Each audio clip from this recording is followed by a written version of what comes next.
Bismillahirrahmanirrahim. Adil sistem, hakça paylaşım temasıyla kongreye gittik.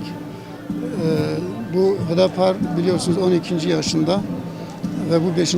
bizim olağan büyük kongremiz. Yani gelinen aşamada büyük bir davamız var ve davayla birlikte büyüyen bir parti var. Bu parti gün geçtikçe Türkiye siyasetinde söz sahibi oluyor. Türkiye siyasetinde daha fazla yer ediliyor, konuşuluyor, gündem yapılıyor ve elhamdülillah izler bırakıyor, etki bırakıyor. Gelinen aşamada hani 10 yıl öncesinden, 12 yıl öncesinden şimdiye kadar Türkiye siyasetinde çok şey değişti. Her şeyden önce biz hani o dönemki hükümet ile şimdiki hükümet söylem ve eylem arasında çok fark ortaya çıktı. Biraz daha adalete yaklaşması gerekirken, daha fazla adalet bekliyorken bizler maalesef bakıyoruz daha fazla o merkezi adaletten uzaklaşmaya doğru gidiyor. Bu hem milli Kürt meselesinde hem maneviyat meselesinde hem ekonomik meselede bu yani hükümetin geldiği aşama maalesef böyledir. Günümüzde insanlığımızın başına bela olmuş en büyük musibet, en büyük cahiliye milliyetçiliktir, ırkçılıktır, faşizmdir ve maalesef Türkiye'de bu kavimler arasında yani Müslüman kavimler arasında özellikle Türkler ile Kürtler arasında kutuplaşmaya doğru gidiyor. Yani Türkler ve Kürtler birbiri aleyhine kışkırtılıyor. Bu hem siyasal düzeyde hem ekonomik düzeyde yapılıyor hem de toplumsal düzeyde yapılıyor. Mesela bu son bir ay içerisinde belki daha kısa süre içerisinde Suriyeli mültecilere karşı yapılan o tepkileri biz görebiliyoruz. Müslüman kavimler kendi yurdunu bırakmış, belki yurdunu bırakmak zorunda kalmış, savaş halinde can kaybı, mal kaybı, vatan kaybı yaşıyor. Bize sığınmış.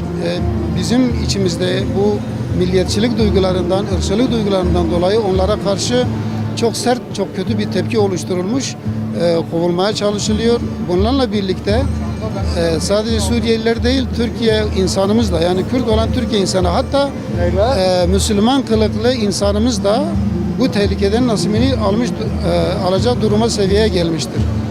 İşte bu Türkiye sisteminde hem devlette hem hükümette adaletin gittikçe aşındığını gösteriyor. Gittikçe adaletin kaybolduğunu. Bu sebeple biz de 5. olağan kongreye giderken bunu gündem yaptık. Bunu özellikle kongre üzerinden hem insanımıza hem dünyaya ilan etmek istedik. Yani Türkiye'nin buna ihtiyacı vardır. Türkiye'nin kardeşliğe ihtiyacı vardır. Yani bir yerde eğer Türkiye zarar görürse, Türkiye insanı zarar görürse biz bunu başka kavimlerin onun aleyhinde yaptığı çalışmaya bağlamamalıyız. Veya Türkiye'nin muhatap olduğu, diyalogta olduğu başka kavimler zarar görürse, kötü hal başlarına gelirse biz bunu Türklerin onlara yani milliyetçilik üzerinden vurarak Türklerin onlara karşı yaptığı bir darbe olarak nitelendirmemeliyiz. Dün gece mesela Türkiye bu maçı kaybetti değil mi? Ne diyelim burada? Şimdi diyelim ki yani Türkler kaybetti.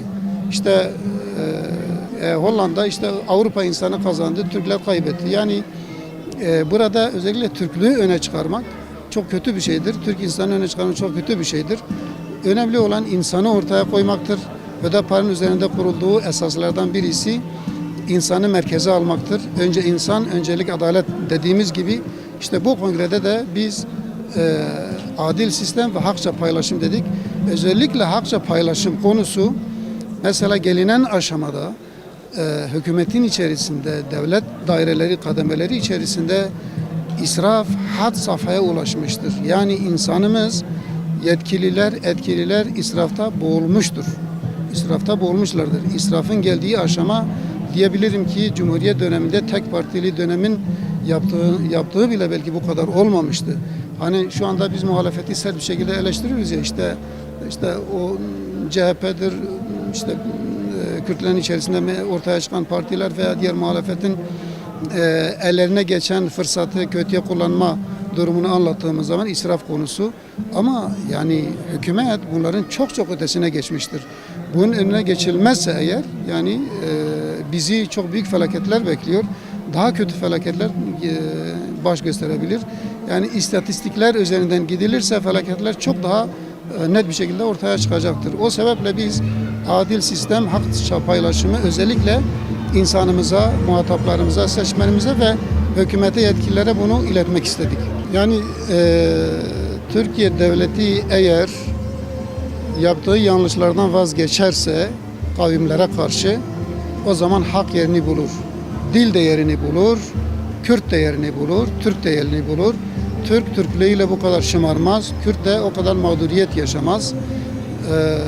Böyle üniversitelerde biliyorsunuz mesela Kürt dili bölümleri var. Onlar hangi bölüm altında? Yaşayan diller. Yaşayan diller. Yani bu çok ayıp bir kavram, ayıp bir ifade.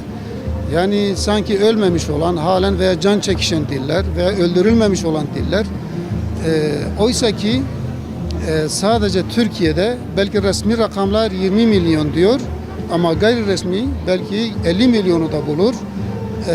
Onun dışında diğer 3 parçayı da işin içine katarsak ve 3 parça dışında Rusya'daki, Arap dünyasındaki, Avrupa'daki Kürtleri de işin içine katarsak belki dünyada diyebilirim 100 milyonu aşkın Kürt var.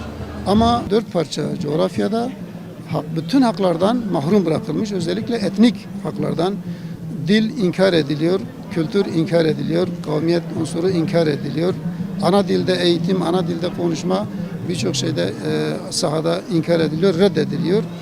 Burada yapılması gereken dile kardeşçe bir yaklaşımdır.